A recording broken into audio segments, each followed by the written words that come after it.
Hi and welcome back. It's Hannah here from Blue Ferret Boarding. This week we're going to look at steppe polecat.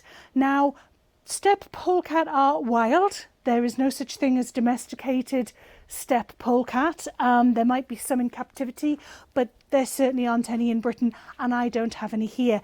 So I've brought a polecat descendant ferret that's a little bit light to try and just discuss a little bit more about how a steppe polecat is different, but I'll get a photo up for you of an actual steppe polecat so you can get a bit of idea, because really they don't look anything like our bang bang here, but it's just something to give you an idea.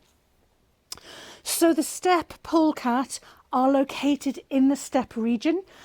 Like a lot of steppe animals, they are nomadic, so they will follow their prey and move with where their prey is going.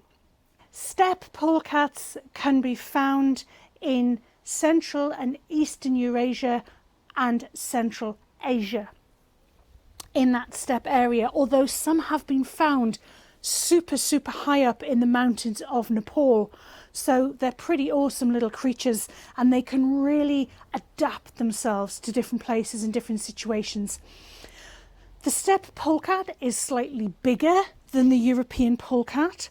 It's got a more powerful skull, and that means that it can have bigger prey. So it can actually feed on things like marmot, which are those larger ground squirrels, other smaller ground squirrels, and pecas, which are kind of what you consider a small rabbit. Rabbits are their cousins, and they're like a small rabbit with smaller ears.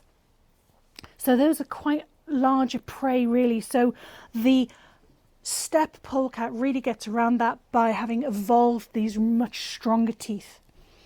So the other differences are that the steppe polecat is a lighter colour. So I've tried to bring Crash Bang here, because if you look at last week, I had Errol or Winston, who was quite a dark polecat colouring. Now clearly Bang Bang is a ferret. I can't say this enough. It's not a steppe polecat, but what you're looking at is he's a lighter colour. He's got this lighter colouring underneath, and you can see generally it's a lighter colour, and there's a lighter colour on his belly here. It's much more yellow is what you're looking at. And again, when I show you the picture of a real steppe polecat, you'll see that the colouring on here is yellower on the steppe polecat than on Bang Bang here, who's whiter, but it is this general lighter colour.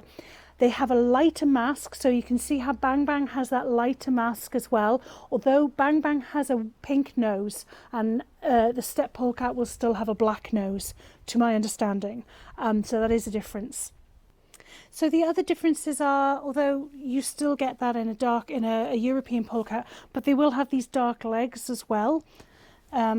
That you can see here, they'll still have dark legs here, which you can identify as the polecat, although, as I say, European polecat have that as well, but you can identify a steppe polecat from other animals from that darker paws there. And as I say, they have this darker or light mask, but it's not as dark as the European polecat's mask. And in fact, they're sometimes called the white masked ferret, or the pale masked ferret, I believe it is. Sadly, they are still very much prized for their fur, and it's one of the number one choices for farriers in those areas. They will still be trapping them for their fur, which is still used a lot. They are, fortunately for the species, they are still also, like the European polecat, considered of least concern. So that's one good thing, although that's not very helpful for the individuals. But that is the steppe polecat. What do you think? Has anybody seen them? Has anybody heard of them a little bit more? What more can you tell me about them? Because as you can tell, this isn't my area of expertise, so I've been reading around these and learning a little bit more. So tell me what you know about them. Let's get some more info.